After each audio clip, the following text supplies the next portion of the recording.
ಎಲ್ರಿಗೂ ನಮಸ್ಕಾರ. ಇವತ್ತು ನಾನು ನಮ್ಮ ಕರ್ನಾಟಕದಲ್ಲಿ ಯಾವೆಲ್ಲ ಪ್ರಮುಖ ನದಿಗಳು ಹರಿತಾವೆ, ಹಾಗೆ ಈ ನದಿಗಳು ಹರಿಯುವ ದಾರಿಯಲ್ಲಿ ಯಾವೆಲ್ಲ ಜಲಪಾತಗಳನ್ನು ಸೃಷ್ಟಿಸಿದ್ದಾವೆ ಮತ್ತು ಈ ನದಿಗಳ ಮೇಲೆ ಯಾವೆಲ್ಲ ಪ್ರಮುಖ ಡ್ಯಾಮ್ಗಳನ್ನು ಕಟ್ಟಲಾಗಿದೆ ಅಂತ ತಿಳಿಸ್ಕೊಡ್ತೀನಿ. ಹಾಗೆ ಈ ನದಿಗಳ ಬಗ್ಗೆ ನಿಮಗೆ ಗೊತ್ತಿಲ್ಲದ ಇಂಟ್ರೆಸ್ಟಿಂಗ್ ಮಾಹಿತಿಗಳನ್ನು ಕೂಡ ಈ ವಿಡಿಯೋದಲ್ಲಿ ನಾನು ಕವರ್ ಮಾಡ್ತಾ ಇದ್ದೀನಿ. ಈ ವಿಡಿಯೋ ತುಂಬಾನೇ ಮಾಹಿತಿಯುಕ್ತ ಆಗಲಿದೆ, ಆದ್ರಿಂದ ಈಗಲೇ ಬೇಗ ಸಬ್ಸ್ಕ್ರೈಬ್ ಆಗಿ. ಕರ್ನಾಟಕದ ಭೌಗೋಳಿಕತೆ ಮತ್ತು ಭೂದೃಶ್ಯವು ಬಹಳ ವೈವಿಧ್ಯಮಯ. ಮನಮೋಹಕ ಪ್ರವಾಸಿ ಸ್ಥಳಗಳು ಮತ್ತು ಹೆಗ್ಗುರುತುಗಳಿಗೆ ಸೂಕ್ತ ತಾಣ ಇದಾಗಿದೆ. ಪಶ್ಚಿಮ ಘಟ್ಟಗಳು, ಡೆಕ್ಕನ್ ಪ್ರಸ್ಥಭೂಮಿ ಮತ್ತು ಕರಾವಳಿಯ ಮಧ್ಯದಲ್ಲಿ ನೆಲೆಗೊಂಡಿರುವ ಕರ್ನಾಟಕವು ವಿವಿಧ ಕಾಡುಗಳು, ಕಡಲ ತೀರಗಳು, ಜಲಪಾತಗಳು, ಕಾಫಿ ತೋಟಗಳು, ಸರೋವರಗಳು ಮತ್ತು ಪ್ರಕೃತಿಯ ಎಲ್ಲ ಅದ್ಭುತ ಕೊಡುಗೆಗಳಿಗೆ ನೆಲೆಯಾಗಿದೆ. ಇವಷ್ಟೇ ಅಲ್ಲದೆ ಐತಿಹಾಸಿಕವಾಗಿ ಮಹತ್ವದ ಸ್ಮಾರಕಗಳು ಮತ್ತು ರಚನೆಗಳನ್ನು ಕೂಡ ನಮ್ಮ ಕರ್ನಾಟಕ ಹೊಂದಿದೆ. ನಮ್ಮ ಕರ್ನಾಟಕದ ವಿಶೇಷತೆಗಳನ್ನ ಹೇಳ್ತಾ ಹೋದ್ರೆ ಇದರ ಪಟ್ಟಿ ಉದ್ದ ಆಗ್ತಾನೆ ಹೋಗುತ್ತೆ.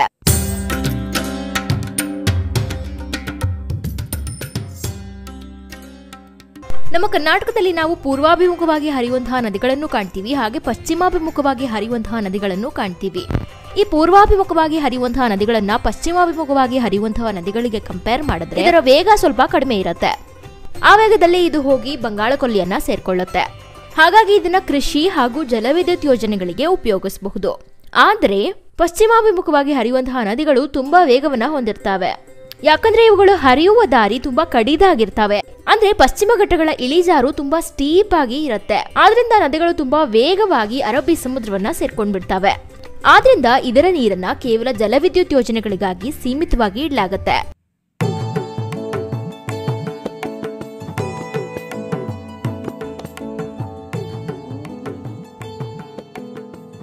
ಕನ್ನಡದಲ್ಲಿ ಒಂದು ಮಾತಿದೆ, ಗೋದಾವರಿಯಿಂದ ಕಾವೇರಿಯ ತನಕ ಹರಡಿರುವ ನಾಡೆ ಕರುನಾಡು ಅಂತ.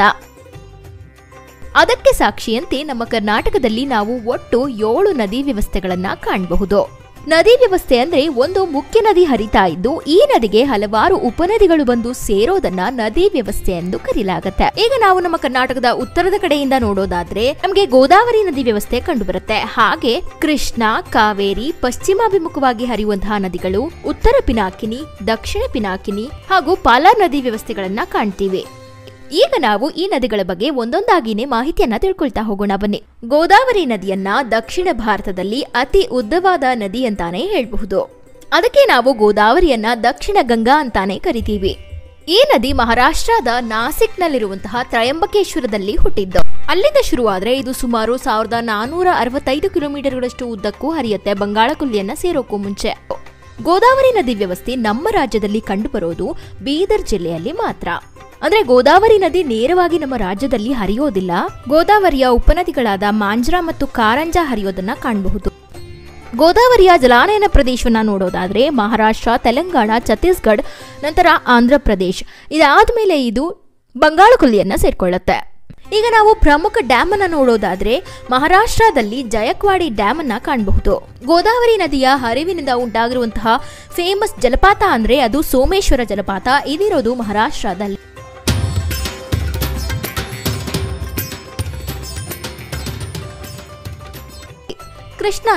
ಕೃಷ್ಣಾ ನದಿಯನ್ನ ದಕ್ಷಿಣ ಭಾರತದ 2ನೇ ಅತಿ ಉದ್ದವಾದ ಮತ್ತು ದೊಡ್ಡದಾದ ನದಿ ಎಂದು ಪರಿಗಣಿಸಲಾಗಿದೆ. ನಮ್ಮ ಕರ್ನಾಟಕದ ಜೀವನದಿ ಕಾವೇರಿ ಅಂತ ನಾವು ಹೇಳಿದ್ರೂ ಸಹ ಇಲ್ಲಿ ಕೃಷ್ಣಾ ನದಿ ಅತಿ ಉದ್ದವಾಗಿ ಹರಿಯೋದು. ಕೃಷ್ಣಾ ನದಿಯನ್ನ ನಮ್ಮ ಕರ್ನಾಟಕದಲ್ಲಿ 483 ಕಿಲೋಮೀಟರ್ಗಳಷ್ಟು ಉದ್ದಕ್ಕೂ ಕಾಣಬಹುದು. ಇದರ ಟೋಟಲ್ ಲೆಂತ್ 1400 ಕಿಲೋಮೀಟರ್ಗಳಷ್ಟು ಉದ್ದಕ್ಕೂ ಇದೆ, ಬಂಗಾಳ ಕೊಲ್ಲಿಯನ್ನ ಸೇರೋಕ್ಕೂ ಮುಂಚೆ. ಮಹಾರಾಷ್ಟ್ರದ ಮಹಾಬಲೇಶ್ವರದಲ್ಲಿ ಕೃಷ್ಣಾ ನದಿಯ ಹುಟ್ಟಾಗಿದ್ದು. ಈ ನದಿ ಮಹಾರಾಷ್ಟ್ರ, ಕರ್ನಾಟಕ, ತೆಲಂಗಾಣ ಮತ್ತು ಆಂಧ್ರ ಪ್ರದೇಶನಲ್ಲಿ ಹರಿಯುತ್ತೆ. ಅಂತಿಮವಾಗಿ ಇದು ಆಂಧ್ರ ಪ್ರದೇಶನಲ್ಲಿರುವಂತಹ ಹಂಸಲಾದೇವಿ ಎಂಬ ಸ್ಥಳದಲ್ಲಿ ಬಂಗಾಳ ಕೊಲ್ಲಿಗೆ ಸೇರ್ಕೊಳ್ಳುತ್ತೆ. ಈಗ ಕೃಷ್ಣಾ ನದಿ ನಮ್ಮ ಕರ್ನಾಟಕದಲ್ಲಿ ಎಲ್ಲೆಲ್ಲಿ ಹರಿಯುತ್ತೆ ಅಂತ ನೋಡೋದಾದ್ರೆ ಇದರ ಪ್ರವೇಶ ಬೆಳಗಾವಿಯಿಂದ ಆಗುತ್ತೆ, ನಂತರ ಬಾಗಲಕೋಟೆ, ವಿಜಯಪುರ, ಯಾದಗಿರಿ, ನಂತರ ಇದು ರಾಯಚೂರ್ ಹತ್ರ ಹರಿಯುತ್ತೆ. ಈ ಜಿಲ್ಲೆಗಳಲ್ಲೆಲ್ಲ ನಾವು ಕೃಷ್ಣಾ ನದಿಯೇ ಹರಿಯೋದನ್ನ ಕಾಣ್ತೀವಿ. ಬೀದರ್, ಕಲಬುರಗಿ, ವಿಜಯಪುರ, ಬಾಗಲಕೋಟೆ, ಯಾದಗಿರಿ, ರಾಯಚೂರ್, ಕೊಪ್ಪಳ, ಬಳ್ಳಾರಿ, ಚಿತ್ರದುರ್ಗ, ದಾವಣಗೆರೆ, ಧಾರವಾಡ, ಗದಗ, ಹಾವೇರಿ, ಬೆಳಗಾವಿ, ಶಿವಮೊಗ್ಗ, ಚಿಕ್ಕಮಗಳೂರು ಇವೆಲ್ಲ ಜಿಲ್ಲೆಗಳಲ್ಲಿ ನಾವು ಕೃಷ್ಣಾ ನದಿ ವ್ಯವಸ್ಥೆಯನ್ನ ಕಾಣಬಹುದು. ಕೃಷ್ಣಾ ನದಿಗೆ ಕಟ್ಟಲಾಗಿರುವಂತಹ ಪ್ರಖ್ಯಾತ ಡ್ಯಾಂಗಳು ನಾರಾಯಣಪುರ ಡ್ಯಾಂ ಮತ್ತು ಅಲಮಟ್ಟಿ ಡ್ಯಾಂ. ಇನ್ನು ಕೃಷ್ಣಾ ನದಿಯಿಂದ ಉಂಟಾಗಿರುವಂತಹ ಜಲಪಾತ ಛಾಯಾ ಭಗವತಿ ನಮಗೆ ಯಾದಗಿರಿಯಲ್ಲಿ ಕಂಡುಬರುತ್ತೆ. ಇಲ್ಲಿವರೆಗೂ ನಾವು ಕೃಷ್ಣಾ ನದಿಯ ಬಗ್ಗೆ ತಿಳ್ಕೊಂಡ್ವಿ. ಇನ್ಮುಂದೆ ನಾವು ಕೃಷ್ಣಾ ನದಿಯ ಉಪನದಿಗಳ ಬಗ್ಗೆ ತಿಳ್ಕೊಳ್ಳೋಣ. ಭೌಗೋಳಿಕವಾಗಿ ನಾವು ಉಪನದಿಗಳನ್ನ 2 ಭಾಗಗಳಾಗಿ ಡಿವೈಡ್ ಮಾಡ್ತೀವಿ. ಬಲಭಾಗದಿಂದ ಬಂದು ಸೇರುವಂತಹ ಉಪನದಿಗಳು ಮತ್ತು ಎಡಭಾಗದಿಂದ ಬಂದು ಸೇರುವಂತಹ ಉಪನದಿಗಳು ಅಂತ ಹೇಳಬಹುದು. ಕೃಷ್ಣಾ ನದಿಗೆ ಬಲಭಾಗದಿಂದ ಬಂದು ಸೇರುವ ಉಪನದಿಗಳು ವೆನ್ನ, ಕೊಯ್ನಾ, ಪಂಚಗಂಗಾ, ದೂದಗಂಗಾ, ಘಟಪ್ರಭಾ, ಮಲಪ್ರಭಾ, ತುಂಗಭದ್ರಾ. ಎಡದಂಡೆಯಿಂದ ಬಂದು ಸೇರುವಂತಹ ಉಪನದಿಗಳು ಭೀಮಾ, ದಿಂಡಿ, ಪೆದ್ದವಗು, ಹಾಲಿಯಾ, ಮೂಸಿ, ಪಲ್ಲೇರು, ಮುನ್ನೇರು. ಕರ್ನಾಟಕದಲ್ಲಿ ಕೃಷ್ಣಾ ನದಿಯ ಪ್ರಮುಖ ಉಪನದಿಗಳು ಯಾವೆಲ್ಲ ಹರಿತಾವೆ ಅಂದ್ರೆ ಘಟಪ್ರಭಾ, ಮಲಪ್ರಭಾ, ದೋಣಿ, ಭೀಮಾ ಮತ್ತು ತುಂಗಭದ್ರಾ. ಈಗ ನಾವು ನಮ್ಮ ಕರ್ನಾಟಕದಲ್ಲಿ ಕೃಷ್ಣಾ ನದಿಯ ಬಲದಂಡೆಯಲ್ಲಿ ಹರಿಯುವಂತಹ ಉಪನದಿಗಳ ಬಗ್ಗೆ ತಿಳ್ಕೊಳ್ಳೋದಾದ್ರೆ ಘಟಪ್ರಭಾ ಇದು ಪಶ್ಚಿಮ ಘಟ್ಟಗಳಲ್ಲಿ ಉಗಮಗೊಂಡಿತ್ತು. ಮತ್ತೊಂದೇನು ಅಂದ್ರೆ ಉಪನದಿಗಳಿಗೆ ಅದರದ್ದೇ ಆದ ಮತ್ತಷ್ಟು ಉಪನದಿಗಳು ಕಾಣಲು ಸಿಗ್ತವೆ. ಘಟಪ್ರಭಕ್ಕೂ ಕೂಡ ನಾವು ಮಾರ್ಕಂಡೇಯ ಮತ್ತು ಹಿರಣ್ಯಕೇಶಿ ಎಂಬ ಉಪನದಿಗಳನ್ನ ಕಾಣಬಹುದು. ಈ ಮಾರ್ಕಂಡೇಯ ನದಿಯ ಹರಿವಿನಲ್ಲಿ ನಮಗೆ ಪ್ರಮುಖ ಪ್ರವಾಸಿ ಸ್ಥಳವಾದ ಗೊಡಚಿನಮಲಕಿ ಜಲಪಾತ ಕೂಡ ಕಾಣಲು ಸಿಗುತ್ತೆ. ಹಿರಣ್ಯಕೇಶಿ ನದಿ ಹರಿದು ಹೋಗುವ ದಾರಿಯಲ್ಲಿ ಸುಂದರವಾದ ಅಂಬೋಲಿ ಜಲಪಾತ ಉಂಟಾಗಿದೆ. ಈ ಘಟಪ್ರಭಾ ನದಿಗೆ ಹಿಡಕಲ್ ಡ್ಯಾಮ್ ಅನ್ನು ಕೂಡ ಕಟ್ಟಲಾಗಿದೆ. ಘಟಪ್ರಭಾ ನದಿ ಕೃಷ್ಣಾ ನದಿಗೆ ಬಾಗಲಕೋಟೆಯಲ್ಲಿರುವಂತಹ ಚಿಕ್ಕ ಸಂಗಮ ಎಂಬ ಒಂದು ಸ್ಥಳದಲ್ಲಿ ಸೇರ್ಕೊಳ್ಳುತ್ತೆ. ಘಟಪ್ರಭಾ ನದಿಯ ಹರಿವಿನಲ್ಲಿ ಅತ್ಯಂತ ಆಕರ್ಷಕವಾದ ಗೋಕಾಕ್ ಜಲಪಾತ ಕೂಡ ಉಂಟಾಗಿದೆ.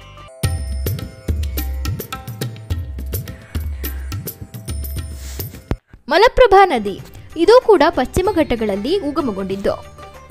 ಕೃಷ್ಣಾ ನದಿಯ ಉಪನದಿಯಾಗಿರುವಂತಹ ಮಲಪ್ರಭಾಗೆ ತನ್ನದೇ ಆದ ಉಪನದಿಗಳು ಇದ್ದಾವೆ. ಅವು ಬೆಣ್ಣೆಹಳ್ಳ ಮತ್ತು ಹಿರೇಹಳ್ಳ. ಮಲಪ್ರಭಾ ನದಿಗೆ ನವಿಲು ತೀರ್ಥ ಎಂಬ ಡ್ಯಾಮ್ ಅನ್ನು ಕೂಡ ಕಟ್ಟಲಾಗಿದೆ ಬೆಳಗಾವಿಯಲ್ಲಿ. ಮಲಪ್ರಭಾ ನದಿ ಅತ್ಯಂತ ಪ್ರಮುಖ ಪ್ರವಾಸಿ ಸ್ಥಳವಾಗಿರುವಂತಹ ಬಾಗಲಕೋಟೆಯ ಕೂಡಲ ಸಂಗಮದಲ್ಲಿ ಕೃಷ್ಣಾ ನದಿಯನ್ನ ಸೇರ್ಕೊಳ್ಳುತ್ತೆ. ಮಲಪ್ರಭಾ ನದಿ ತೀರದಲ್ಲಿ ನಾವು ನಮ್ಮ ಕರ್ನಾಟಕದ ಅತ್ಯಂತ ಪ್ರಮುಖ ಐತಿಹಾಸಿಕ ಸ್ಥಳಗಳಾದ ಬಾದಾಮಿ, ಐಹೊಳೆ ಮತ್ತು ಪಟ್ಟದಕಲ್ಲನ್ನ ಕಾಣಬಹುದು. ತುಂಗಭದ್ರಾ, ಗಂಗಾ ಸ್ನಾನ ತುಂಗಾಪಾನ ಎಂಬ ನುಡಿಯನ್ನ ನಾವೆಲ್ಲರೂ ಕೇಳಿರ್ತೀವಿ. ಅದಕ್ಕೆ ಪುಷ್ಟಿ ನೀಡುವಂತೆ ನಮ್ಮ ಕರ್ನಾಟಕದಲ್ಲಿ ತುಂಗಭದ್ರೆಯ ನೀರು ಅತಿ ಸಿಹಿಯಾದ್ದು ಮತ್ತು ಶುದ್ಧವಾದ್ದು ಅಂತ ಕರೆಯಲ್ಪಡುತ್ತೆ. ತುಂಗಭದ್ರಾ ಅಂತೂ ಕೃಷ್ಣಾ ನದಿಯ ಅತಿ ದೊಡ್ಡ ಉಪನದಿಯಾಗಿದೆ. ತುಂಗಭದ್ರಾ ನದಿಯ ವಿಶೇಷತೆ ಏನು ಅಂದ್ರೆ ಇವು ಆರಂಭದಲ್ಲಿ ಪಶ್ಚಿಮ ಘಟ್ಟಗಳ ಗಂಗಾ ಮೂಲದಲ್ಲಿ 2 ಪ್ರತ್ಯೇಕ ನದಿಗಳಾಗಿ ಹರಿತಾವೆ.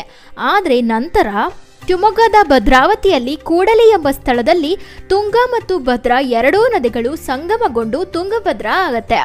ಇಲ್ಲಿ ಒಂದು ವಿಶೇಷ ಮಾಹಿತಿ ಏನು ಅಂದ್ರೆ ತುಂಗಭದ್ರಾ ಕೂಡಲಿಗೆ ಬಂದು ಸೇರೋಕ್ಕೂ ಮುಂಚೆ ತುಂಗಾ ನದಿಗೆ ಶಿವಮೊಗ್ಗದಲ್ಲಿ ಗಾಜನೂರು ಡ್ಯಾಮ್ ಅನ್ನ ಕಟ್ಟಲಾಗಿದೆ. ಹಾಗೆ ಆಂಧ್ರ ಪ್ರದೇಶನಲ್ಲಿ ನಾವು ಅತ್ಯಂತ ಧಾರ್ಮಿಕವಾದ ರಾಯರ ಸನ್ನಿಧಿ ಮಂತ್ರಾಲಯವನ್ನ ತುಂಗಾ ತೀರದಲ್ಲಿ ಕಾಣಬಹುದು. ಹಾಗೆ ಕರ್ನಾಟಕದ ಭವ್ಯ ಇತಿಹಾಸವನ್ನು ಹೊಂದಿರುವ ಹಂಪಿಯನ್ನ ತುಂಗಾ ತೀರದಲ್ಲಿ ಕಾಣಬಹುದು.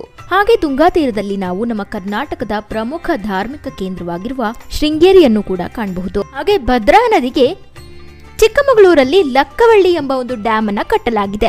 ಭದ್ರಾ ನದಿಯ ವ್ಯಾಪ್ತಿಯಲ್ಲಿ ನಾವು ಪ್ರಮುಖ ಪ್ರವಾಸಿ ಸ್ಥಳಗಳಾಗಿರುವಂತಹ ಭದ್ರಾ ವೈಲ್ಡ್ ಲೈಫ್ ಸ್ಯಾಂಚುರಿ ಹಾಗೂ ಹೆಬ್ಬೆ ಜಲಪಾತವನ್ನ ಕಾಣಬಹುದು.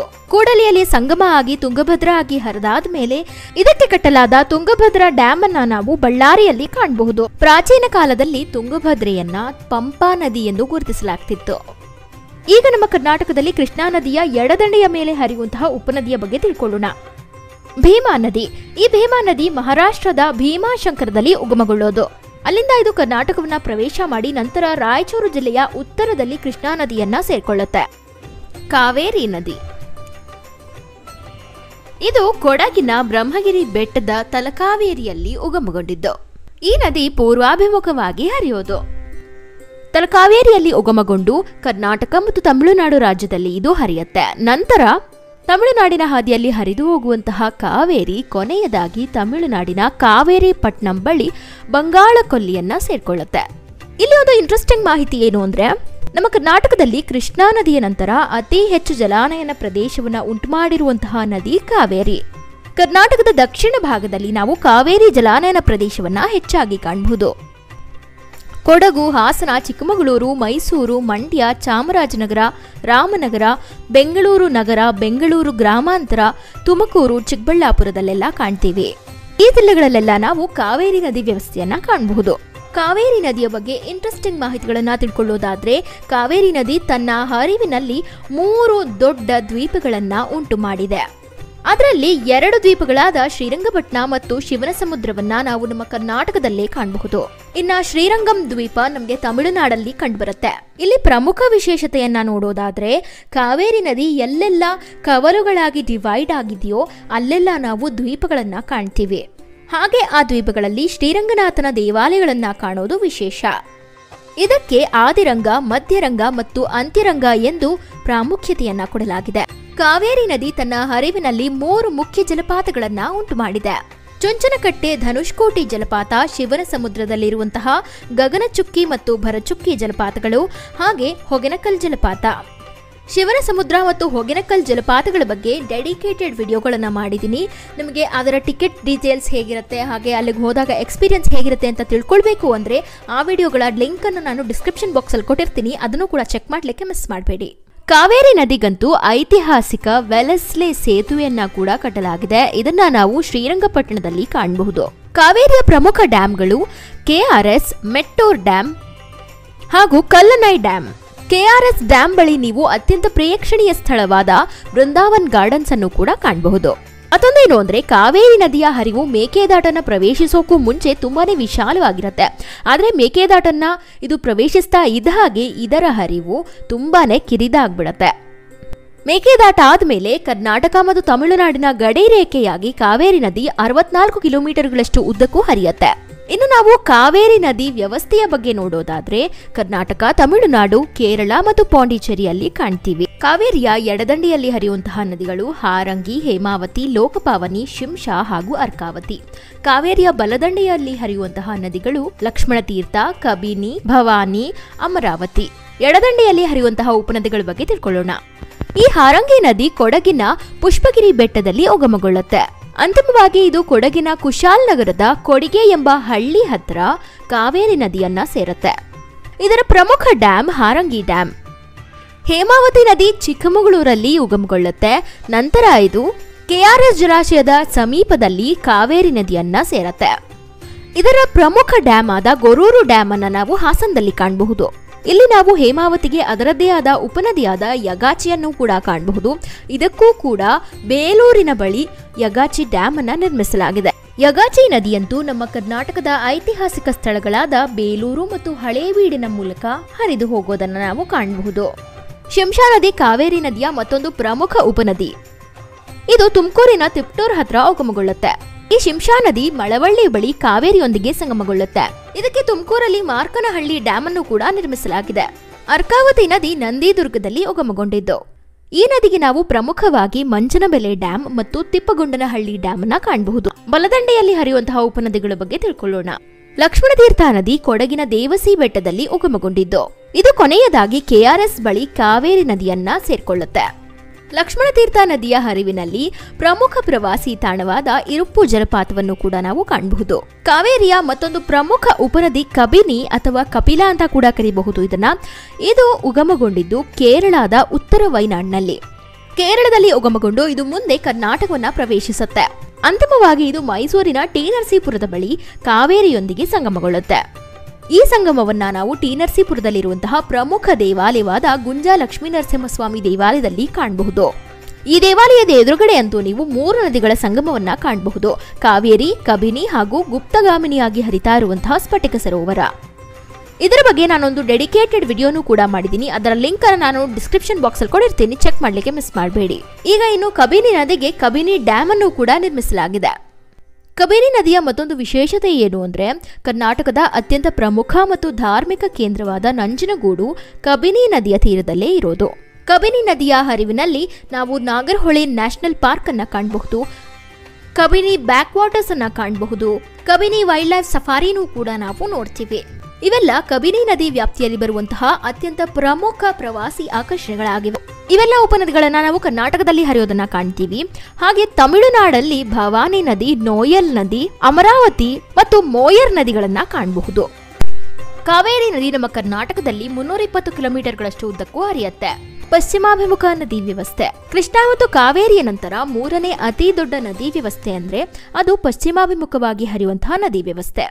ಪಶ್ಚಿಮಾಭಿಮುಖವಾಗಿ ಹರಿಯುವಂತಹ ನದಿಗಳ ಬಗ್ಗೆ ಒಂದು ಇಂಟ್ರೆಸ್ಟಿಂಗ್ ಮಾಹಿತಿ ಏನು ಅಂದ್ರೆ, ಇದರ ನದಿ ವ್ಯವಸ್ಥೆಯನ್ನ ನಾವು ನಮ್ಮ ರಾಜ್ಯದ ಇತರೆ ನದಿ ವ್ಯವಸ್ಥೆಗಳಿಗೆ ಹೋಲಿಸಿದಾಗ ಕಂಡುಬರೋದು ಏನು ಅಂದ್ರೆ, ಬೇರೆ ಭಾಗದಲ್ಲಿ ಹರಿಯುವಂತಹ ನದಿಗಳಿಗೆ ತನ್ನ ಮುಖ್ಯ ನದಿಯಿಂದ ಅದರ ಉಪನದಿಗಳನ್ನ ಗುರುತಿಸ್ತೀವಿ. ಆದ್ರೆ ಪಶ್ಚಿಮಾಭಿಮುಖ ನದಿ ವ್ಯವಸ್ಥೆಯನ್ನ ನಾವು ಆ ರೀತಿ ಗುರುತಿಸೋದಿಲ್ಲ. ಯಾಕಂದ್ರೆ ಪಶ್ಚಿಮಾಭಿಮುಖ ನದಿ ವ್ಯವಸ್ಥೆಯಲ್ಲಿ ಹರಿಯುವಂತಹ ಪ್ರಮುಖ ನದಿಗಳು ನೇರವಾಗಿ ಅರಬ್ಬಿ ಸಮುದ್ರವನ್ನ ಸೇರ್ಕೊಂಡ್ಬಿಡ್ತವೆ.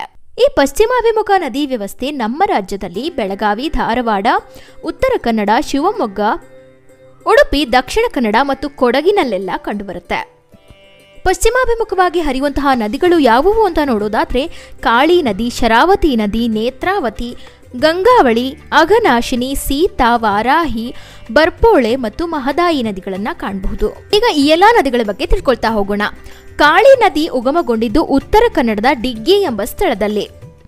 ನಮ್ಮ ಕರ್ನಾಟಕದಲ್ಲಿ ಪಶ್ಚಿಮಾಭಿಮುಖವಾಗಿ ಹರಿಯುವಂತಹ ಅತ್ಯಂತ ಉದ್ದವಾದ ನದಿ ಅಂದ್ರೆ ಅದು ಕಾಳಿ ನದಿ.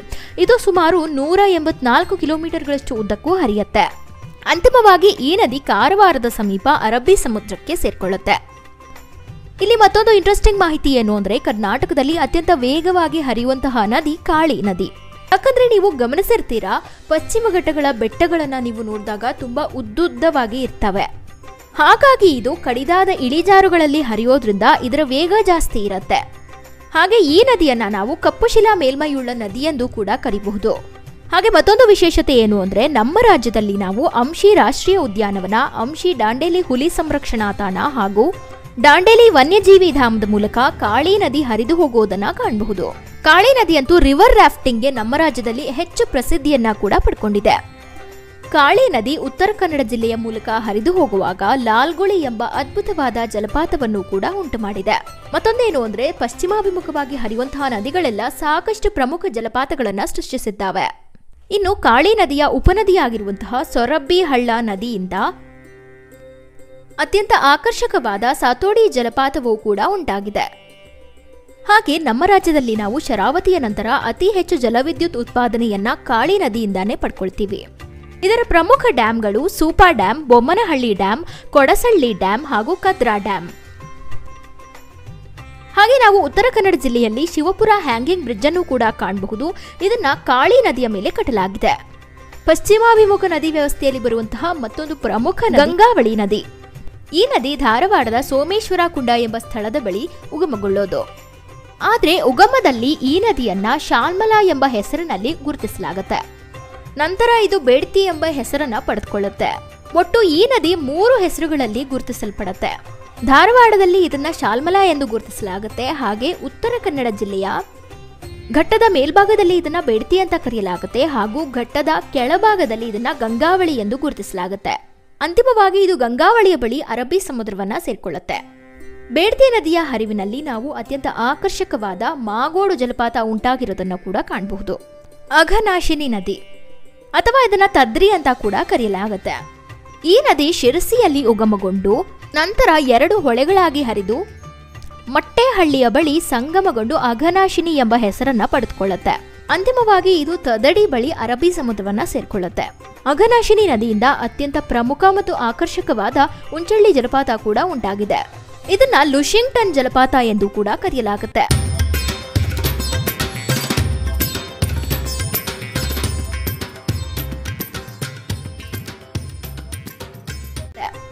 ಶರಾವತಿ ನದಿ.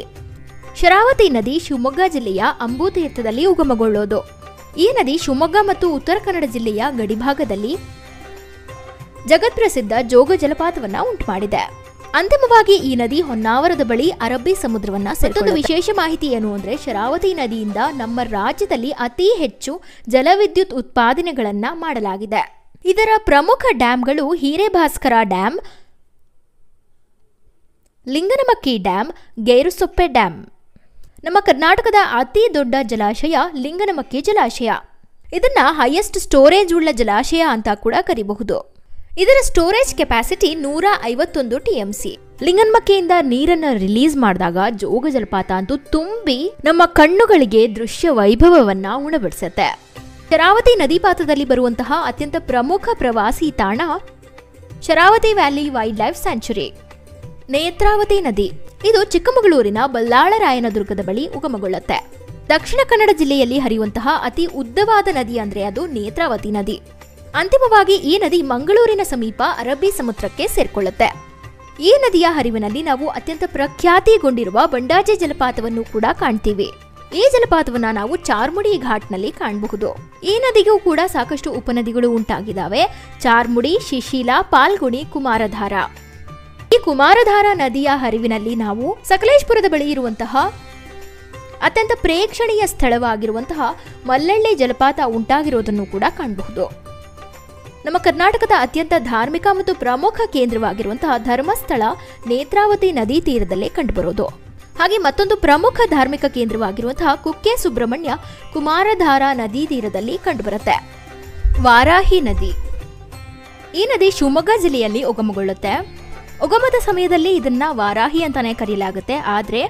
ಆದ್ರೆ ಇದು ಘಟ್ಟದ ಕೆಳಗಡೆ ಬಂದಾಗ ಇದನ್ನ ಹಾಲಾಡಿ ನದಿ ಎಂದು ಗುರುತಿಸಲಾಗುತ್ತೆ. ಈ ನದಿ ಶಿವಮೊಗ್ಗ ಮತ್ತು ಉಡುಪಿಯಲ್ಲಿ ಹರಿಯುತ್ತೆ.